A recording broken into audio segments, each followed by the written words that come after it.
Tout l'heure nous disions que tout le monde a péché, mais il y a une sorte de personne dont les péchas ne sont pas retenus contre elle, mais qui reçoit au contraire le pardon.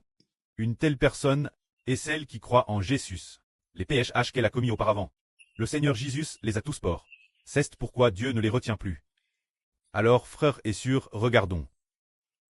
Ces rabbins parmi les Juifs.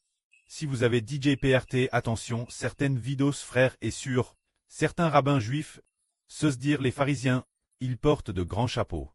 Des chapeaux noirs, et puis, il y a un petit bottier sur le devant du chapeau. L'intérieur de ce bottier se trouve un verset de la Bible. Ils font donc exprès de porter des chapeaux très hauts. Puis ils portent des costumes noirs, s'habillant de manière très élégante. Ainsi, ils donnent l'impression aux étrangers qu'ils sont plus nobles que les païens. Généralement, ces gens seuls sont appelés pharisiens. Ou on les appelle rabbins juifs. Rabbin signifie enseignant. Quand ces personnes, Hébreu dit qu'ils seront coups du salut.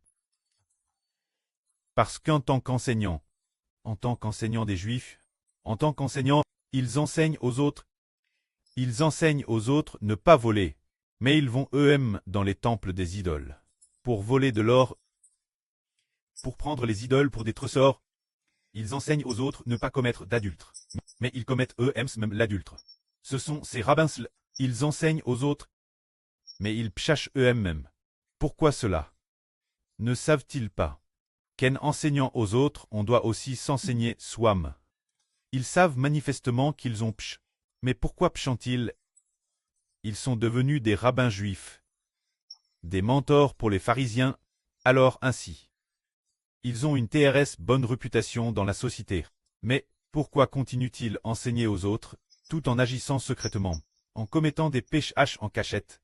C'est pour une raison, c'est parce que, bien qu'ils soient appelés enseignants, puisqu'ils n'acceptent pas Jésus, le péchage demeure toujours en eux.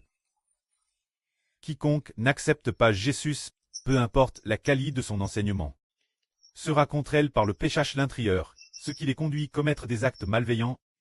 C'est précisément pour cela qu'il est dit ici qu'ils sont juifs en apparence, mais qu'ils ne sont pas de vrais juifs. Extérieurement, ils ont reçu la circoncision, et ils sont appelés juifs, mais ils n'ont pas reçu la grâce de Dieu. C'est parce qu'en apparence, ils connaissent la vérité de Dieu, mais parce qu'ils n'acceptent pas Jésus, ils n'ont pas obtenu la rédemption. Faute de rédemption, bien qu'ils enseignent aux autres, ils ont eux-mêmes commis des actes malveillants. Mais souvent ces gens ordinaires, qui sont prêts à accepter Jésus, ne péchent plus. Ainsi nous comprenons que le Seigneur Jésus est notre tout. Tout ce que nous avons est victorieux grâce au Seigneur Jésus. Tout ce que nous avons vient de notre volonté d'accepter Jésus, de vouloir appartenir son nom. Ayant foi en son nom, notre vie devient stable. Et nous ne sommes plus dominés par Satan pour commettre des péchés, par la foi au nom du Seigneur.